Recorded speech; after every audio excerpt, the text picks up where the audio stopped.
ก็ขออนุญาตชี้แจงเพื่อความเข้าใจในเรื่องการให้ความช่วยเหลือเกษตรกรที่ประสบภัยธรรมชาติในพื้นที่จังหวัดอุบลราชธานีนะครับมีความล่าช้าเกษตรยังไม่รับเงินชดเชยเรื่องนี้ผมได้ตรวจสอบไปแล้วนะครับกับกระทรวงเกษตรและสหกรณ์ในการช่วยเหลือเกษตรกรผู้ประสบภัยธรรมชาติพายุโพดูและคาจิกิในช่วงวันที่ 24 สิงหาคมถึงวันที่ 31 ตุลาคม 2562 ในพื้นที่จังหวัดอุบลราชธานีนะครับ1ด้านพืชในพื้นที่ 23 อำเภอตการพืชผลน้ำขุ่นกุดข้าวปุ้นเขื่องในตาลสุมเดชอุดมโพไซทุ่งศรีอุดมนาเยียน้ำยืนเขมราชพิบูลมังสาหารโขงเจียมนาจรวยวาลินชำราบเมืองอุบลราชธานีสว่างวีระวงศ์สิริธรดอนมดแดงสำโรงศรีเมืองใหม่ม่วง30และอำเภอเหล่าเสือโกกเกษตรกร 51,443 รายพื้นที่เสียหายรวม 395,508 ไร่แบ่งเป็นข้าว 39,381 ไร่พืชไร่ 794,096 ไร่พืชสวนและอื่นอีก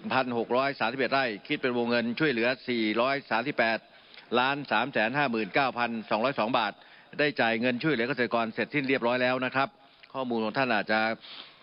ก่อนหน้านั้นนะครับ2ด้านประมงในพื้นที่ 19 อำเภอนะครับก็คงไม่กล่าวอำเภอแล้วล่ะนะสำรวจแล้วปรากฏว่ามีเกษตรกรเดือดร้อน2,215 รายพื้นที่เพาะเลี้ยงสัตว์น้ำเสียหายบ่อปลากระชัง123 ไร่กระชัง70 ตารางเมตรคิดเป็นวงเงินช่วยเหลือ 5,4,391 บาทจ่ายเงินช่วยเหลือเกษตรกรเสร็จสิ้นแล้วนะครับด้านปศุสัตว์ในพื้นที่ 6 อำเภอนะครับมีความเสียหายสัตว์เลี้ยงประโยชน์เกษตรกร775 รายสัตว์เลี้ยงได้รับความเสียหาย 33,135 ตัวแปลงหญ้าเลี้ยงสัตว์เสียหาย45 ไร่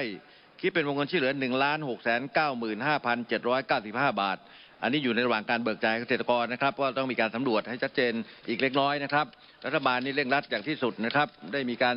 สั่งย้ำหลายครั้งปัญหาส่วนใหญ่ก็มีเรื่องของหลักฐานต่างๆก็ขอเวลาสักนิดนะครับก็จะรีบดำเนินการให้แล้วเสร็จโดยเร็ว